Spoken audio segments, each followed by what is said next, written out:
अस्सलामुअलैकुम। परवाज़ news HD के साथ मैं हूं नूर फातिमा। नज़र डालते हैं आज की अहम खबरों पर।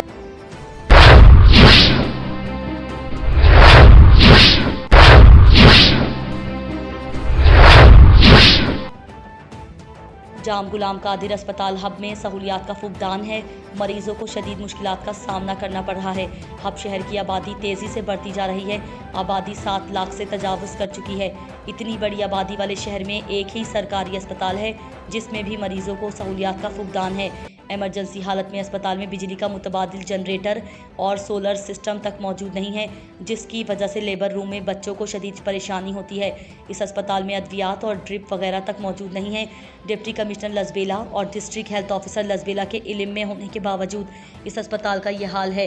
रात के वक्त इमरजेंसी की सूरत में लसबेला भर से मरीज लाए जाते हैं यहाँ, लेकिन OT बंद होने के सबब उन्हें कराची की अस्पताल में रेफर कर दिया जाता है, जिससे उन्हें सख्त मुश्किलात सामना करना पड़ता है। अवामी हलकों ने डिप्टी कमिश्नर लसबेला और डिस्ट्रिक्ट हेल्थ ऑफिसर लसबेला से मुतालबा किया है कि जाम गुलाम कादिर अस्पताल हब में मरीजों को लाहक परेशानियों का फौरी नोटिस लें। Reporter Basit Birohi, hub.